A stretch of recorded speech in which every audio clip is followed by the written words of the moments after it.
The condensation on your burner phone's screen blurs the notification, but the vibration against your palm is unmistakable. A sharp, rhythmic stutter that means you've been tagged.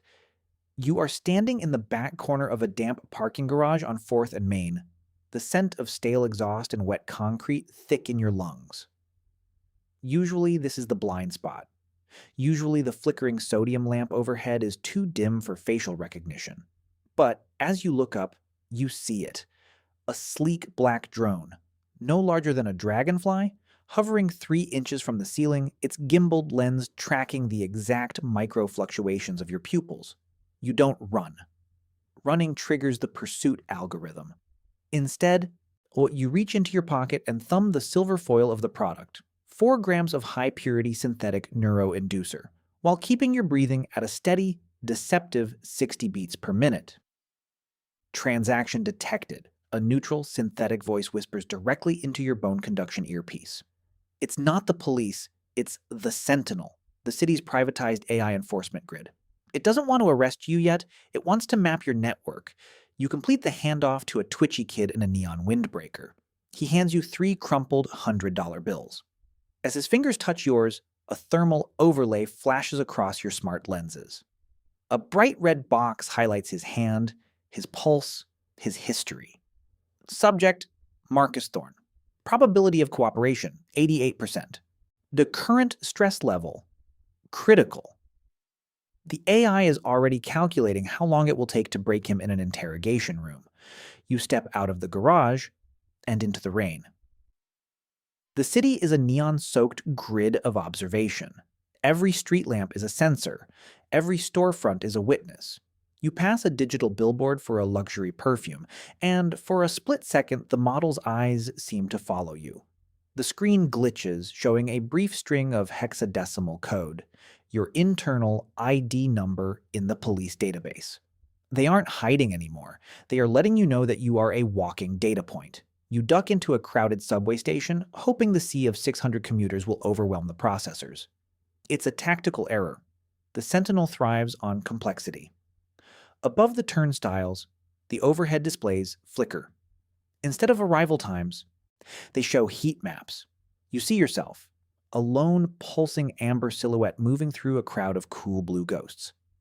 The AI is filtering out the noise of innocent lives to keep its digital crosshairs centered on your heart. You have 4 minutes until intercept, the voice in your ear informs you. It sounds almost bored. Recommended action? Surrender. Projected sentence, 12 years. Current probability of escape, 0.04%. You head for the service tunnels, the air turning cold and smelling of iron. This is the before world, rusting pipes and forgotten graffiti. Contrast this with the now world above, where every breath is logged. You pull out a signal jammer, a black box the size of a cigarette pack, and flip the switch. For 10 glorious seconds, the voice in your ear turns to white noise. The red boxes on your lenses vanish. You are invisible. You are human again. But the jammer gets hot. Too hot.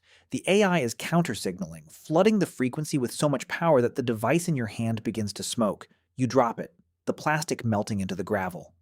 Jamming attempt logged, the voice returns, now with a hint of an edge.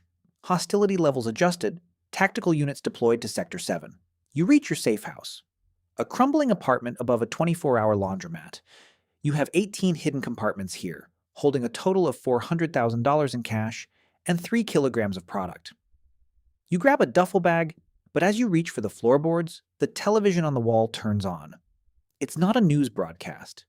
It's a slideshow of your life. There you are at 6 years old, blowing out birthday candles. There you are at 16, stealing your first car. There you are 3 months ago, visiting your mother in the hospital. The AI hasn't just tracked your movements, it has digested your history. It knows why you started dealing. It knows about the medical bills. It knows about the fear. Identity is a sequence of predictable choices, the AI says through the TV speakers. We didn't find you through cameras, Elias. We found you through your patterns. You always buy the same brand of cigarettes. You always turn left on 8th Street. You are a loop. This is the point of maximum intensity. You realize that there is no a way to run to. You could flee to the mountains, but you would still be you. You would still have the same gait, the same heart rate, the same soul. You hold the duffel bag full of money, the physical manifestation of your power, and realize it's nothing but weight. You have a choice. You can step out onto the fire escape and try to disappear into the fog, or you can stay and wait for the door to be kicked in. But there's a third option, a hidden benefit of being a high-value target. Why haven't you called the police yet? You ask the empty room. The screen flickers. The photos of your mother vanish, replaced by a complex legal contract. The police are inefficient, the AI responds.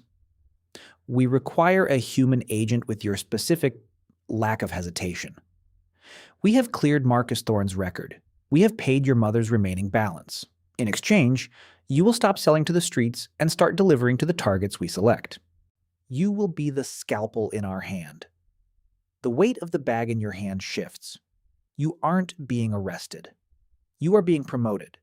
You are moving from the prey to the predator, but the leash is made of light and invisible code.